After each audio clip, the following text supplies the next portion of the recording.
That will change over the next 24 hours. Looks like some rain and snow showers are in the forecast. We'll talk about it coming up. Benita. Howie. Noelle Bush has been sentenced to 10 days in jail for violating the terms of her drug treatment program. Noelle is the daughter of Florida Governor Jeb Bush and the niece of President Bush. She apologized to the judge and promised to do well at the drug rehab center where she's been undergoing treatment. The judge didn't specifically give a reason in court for jailing her, but said that he was aware of allegations that she was found with crack cocaine in her shoe while at that treatment center.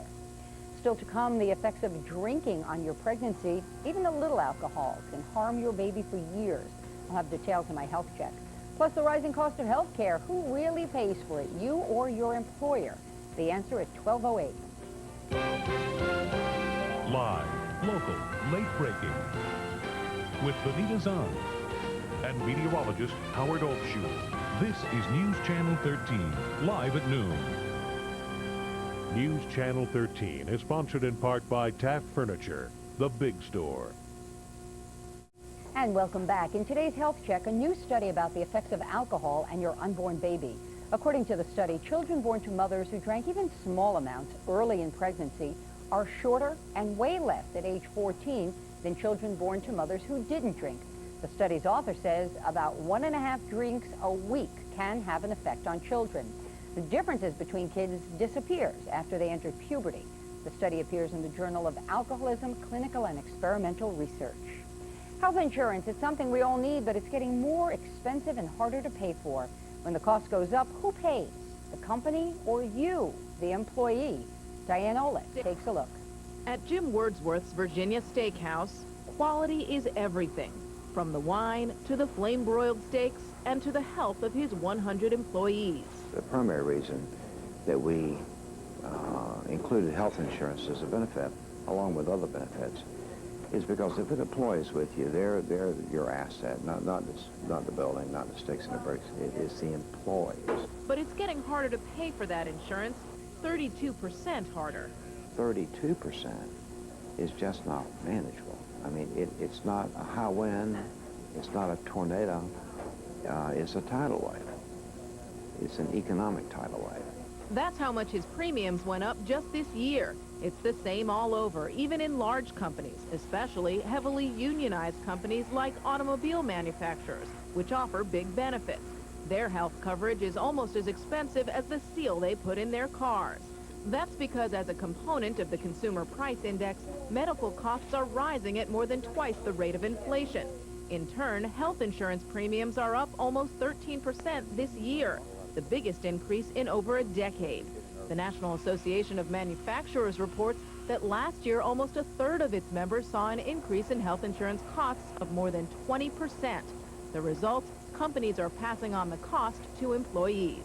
For the most part, health insurance premiums paid by the employer are ultimately shifted back to employees in the form of lower take-home pay. Often up to 90% of those premiums are now being passed on to the employee. A study by the Kaiser Family Foundation found that for the first time in 4 years, more workers experienced reduced benefits than increased benefits. So what's the cure? I so strongly feel that for businesses like mine, small businesses, that the only hope is for Congress to pass the legislation that's in Congress right now, which is called the Association Health Plan, AHP. It would allow small businesses to join larger associations and bulk buy insurance like big companies do. It's cheaper for the employer, but some argue not always better for the employee. They end up lowering the premium by allowing them to have skimpy benefits. They allow them to be exempt from state benefit requirements. They allow them to be exempt from state regulations that are designed to protect the consumer. But Jim Wordsworth doesn't see any other out, except to drop out of coverage altogether. My employees are everything to me, and if I drop theirs, I'd drop mine too. Diana Olick, CNBC Business News, Washington. Well, with that in mind, a new pilot health care program was announced this morning in Schenectady. State Health Commissioner Dr. Antonia Novello made that announcement. It's a free clinic at which doctors volunteer their services to help uninsured residents. The program is being tested in Schenectady. In your Smart Money Report, get your bargains now. Ames is closing its doors for the last time Saturday. The discount department store chain announced back in August that it would shut all 327 of its stores. Well, that time has come. For the past year, Ames had been trying to emerge from bankruptcy, but failed. And if you're an AOL user, you'll soon be seeing fewer pop-up ads. Those are those little advertisement windows that appear when you visit certain websites. AOL says it plans to phase out pop-ups from outside advertisers over the next year. However, the online service provider will still use pop-up ads to promote its own services. The company's CEO says he hopes the change will help attract new customers. Checking business news, well, the bulls are back on Wall Street. Right now, the Dow is up 221 points. NASDAQ climbed almost 42. Melissa Lee has today's Bloomberg Noon Update. After a day on the sidelines, the bulls are back in command today. Stocks are rallying as a number of positive earnings releases continue to hit the street. Shares of IBM, for one, are soaring today. This after the PC maker topped analysts' third-quarter earnings forecast.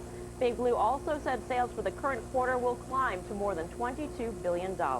Another cause for cheer is Nokia. The cell phone maker's third-quarter earnings more than tripled. The company also said sales rose for the first time in 15 months. Also, Advanced Micro Devices says demand for its chips is improving. The company now sees a 20% increase in fourth-quarter sales. Meanwhile, the tech sector will continue to get attention after the bell today. Microsoft, eBay, and Gateway will all be weighing in with their latest quarterly results. And finally, aside from earnings news, investors are applauding a new report on the housing sector. Construction of new homes reached a 16-year high last month. And that is the latest in business from the New York Stock Exchange. I'm Melissa Lee with the Bloomberg Noon Report. Thank you, Melissa. And John and I will have closing numbers for you tonight, live at 5. Howie's up next. He's got that chilly first warning forecast. Stay with us. And welcome back. Started gray this morning. Then the sun came out. It was stunning for a while. Yeah, it is. But some places now the clouds moving back Yeah. on in. You know, we've been on this kind of roller coaster ride for the past couple of days. Dry, though. Dry for now, but that roller coaster ride will bring some showers and snow showers tonight. Grr. How you like that? That's what I think. Grr. Absolutely. Right now, kind of chilly out there. Neighborhood Network stop of the day for Edward High School. Temperature right now 53 degrees, and the high for the day is 54. Low temperature this morning 40 degrees, and the wind is calm. No precipitation in the radar scope, so that will be a dry day for the most part. But tonight, we're going to see some rain come on in, and it looks like that rain may translate into a few snow showers during the overnight hours. To the weather maps we go. We have temperatures right now across the capital region into the 40s and even low 50s, 46 in Utica, 54 right now in Albany, 51 in Glens Falls, 50 in Bennington, Vermont, and 51 degrees in North Adams. A little bit milder down to the south where readings are in the mid-50s, 58 in New York City, and then down around 60 in Philadelphia and Atlantic City. Satellite radar right now shows that we did have a little bit of sunshine here breaking out, but now the clouds off to the west are starting to build in. Even some rain showers now showing up over the Ohio Valley and into the Midwest, and this white shaded area and pink shaded area showing a mix or even a change to snow across Michigan and also the upper peninsula of Michigan. So as this system starts to move our way, we'll see some rain and some snow showers over the next 24 hours. It's with a very weak low pressure system that's starting to fly through the jet stream through the Midwest and the Great Lakes. That'll be moving into the Northeast over the next 24 hours. And with that cool air mass coming in from Canada, we're going to see some of those rain showers turn over to snow showers tonight, especially in the higher elevations, but some places off to our north may see the snow showers as well. If you want the warm weather is confined down to the south, and we're talking South Florida, the only place seeing temperatures in the low and mid 80s. Georgia and the Mississippi Valley are seeing some pretty cool temperatures as well, so a very cool fall air mass is in place. What we're expecting for tomorrow, we'll be seeing temperatures in the 50s area-wide, 52 in Malta, 51 in Amsterdam, 50 in Gloversville, 49 in Pico Lake, up to Warrensburg, 49 degrees tomorrow, so kind of chilly up there. We will see a mix of sun and clouds. Arlington, you'll be getting up to 49 degrees, and a variable wind at 8 to 16 miles per hour is what we'll expect tomorrow. For today, mostly cloudy and cool, 54 degrees. Tonight, cloudy and cool with a few rain showers around, a few snow showers in some of the higher elevations, low temperature 38 degrees. Tomorrow during the day, a mix of sun and clouds, 51. It will be breezy and cool, and your extended forecast calling for some rain showers on Saturday, 52 degrees, just widely scattered. The day should be nice overall. Sunday and Monday, a mix of clouds and sun and temperatures in the low 50s. You know, Sesame Street Live rolls into town this week, and we do have 1, 2, 3 Live, the production that's going on. Joining me now, my good old friend, the Cookie Monster. How you doing, Cookie Monster? It's good to see you. How is everything? Kids, say hello to Cookie Monster. He is here with 123 Live, and you guys are touring across the country, right? And you've been to a lot of different cities all across the United States. A lot of kids coming out?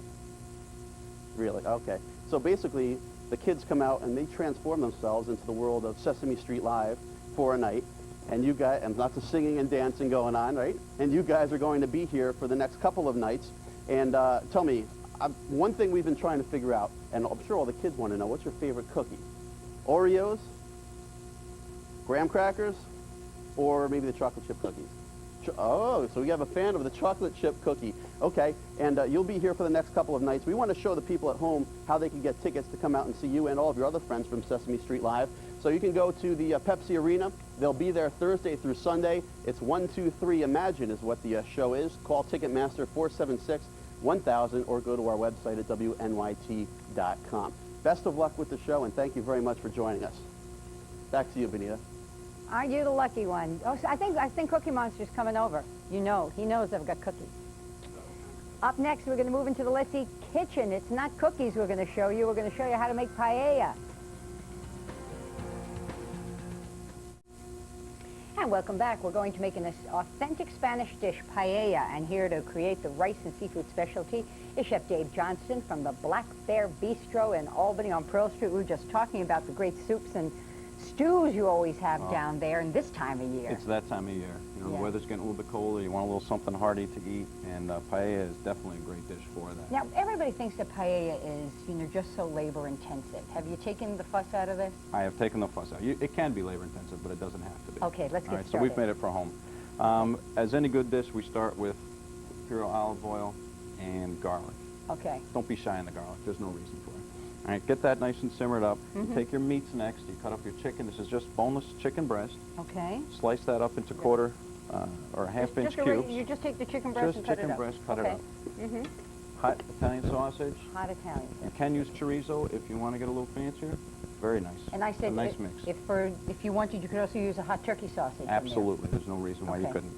So we take that and the chicken. We've got our garlic and oil going, so we've simmered that. Give you a look inside the pan there. Right there now, you go, right? One step further on that. So we take, you get that simmered nice, then it's time to add your vegetables. Okay. We start with cut up red peppers, cut up green peppers. That the bell stuff's peppers on are nice. sale right now, too. Yeah. It is. And your nice Spanish onions. Cook those until they're translucent. About the same time, then your sausage and your chicken should almost be cooked. Okay. So that's rolling along. When that's to that point, just simmering, you take your whole peeled tomatoes.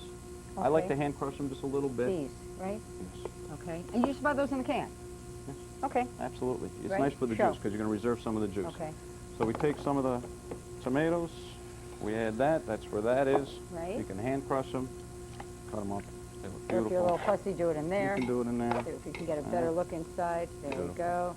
So we've got Okay. And all of you those took are the rolling juice now. out. Took some of the juice out. Okay. Right. Now what? So now that's cooked up. Right. Then until once that gets simmering, this is a mixture of juices. This is seafood stock, chicken stock, clam juice, and the juice from the tomatoes. Where do you get seafood stock from? You buy it? I make it. Anytime I have any seafood, anytime I do shrimp, I save the peels, boil them down, gives you a nice reduction, gives you that nice liquid. You can always reuse that to do it next time you have shrimp. Use that liquid. What if we weren't that clever, Dave? Do you just add a little more of the clam juice to that? Absolutely. Okay. Absolutely. So that's got our 4 juices in there. You take that, add that to your pot, and you bring that to a simmer again. Okay. Once that gets nice to a simmer, you take your rice, you put that in, Right. mix it up, let that cook for 5 minutes, take that, transfer it to a casserole dish, Right here. right there. Put it in a casserole dish, cover it, cook it for 20 minutes, bake that in a 350 oven, take the cover off. Now, where'd the peas come from? Oh, that's not. Oh, okay. Take the cover off, you take your shrimp, lay them out on top, Right. sprinkle with the peas, put the cover back on, 20 more minutes, take the cover off, 10 more minutes, uncovered, and your paella. Now, what seasoning do you have sitting in this big? This is paprika, I forgot to tell you I that. thought I Just smelled after that your when you were meats, cooking, right? sprinkle your paprika in. Don't be shy with the paprika either. Now, what about saffron? Doesn't traditional paella Traditional have has saffron? saffron, yes. But Absolutely. But I made it simple for the home view. You can definitely add the saffron. You know, we do that just when you add your rice. add the saffron. Okay, but that's real expensive stuff. It is. That's That's why I left it out for him. But I love it. It really adds a nice full texture to Yeah. it. Is there fake Hopefully- saffron out there? No. No, it's the only... You have to buy saffron. If It's you the want only thing. That's right. If you want a copy of the recipe, send us a self-addressed stamped envelope, mark it to the address you see on the screen. Or you can go to our website, that's WNYT.com, and check for paella. And I have a feeling that the crowds are hanging at the door waiting to come in. They're right Dave. now. And as always, you serve this at the restaurant? Yes, we do. This is one of the specials we run quite often this time of year. We'll do a lot of stews, paellas, jambalaya. It's a nice party stuff. Black Bear Bistro on Pearl Street. It's easy to find. And you know what? The parking's not bad. You can always find a There's spot. always a spot around lunch. One pass, and you, that's right. Thanks very much, Dave. Good to see you. We're going to take another look at that paella eating forecast. I got a fork for you, Howie. It's coming up next. Massachusetts, make it yours. That's what state tourism officials have proposed as the state's new slogan to attract more tourists to the Bay State. According to the Boston Herald, the proposed slogan was unveiled to a group of local tourism officials, some of whom were less than overwhelmed. They were hoping for a catchier, more exciting phrase for Massachusetts, like, I love New York, kid, or New York. I've They got asked one. a lot of people, what's that? I love Massachusetts. Do the foot, kid. Hey, people love that. There you go. There's your answer. Yeah, but it's such a rip-off, you know? Well, you know. All right. Forecast for tonight, maybe some rain or snow showers. Temperatures down into the mid and upper 30s. Tomorrow, mix of sun and clouds, 51. A few showers for Saturday. It should be okay overall. Just a widely scattered shower. Sunday, the better day of the two for the Making Strides walk. So we'll try and keep it dry. Sunday morning, 9 o'clock, the festivities begin, 10 o'clock registration, and 11 o'clock the walk. And I hope it will be nice. Agreed. Okay. That's it for us. Hope you have a great day. We'll see you tomorrow.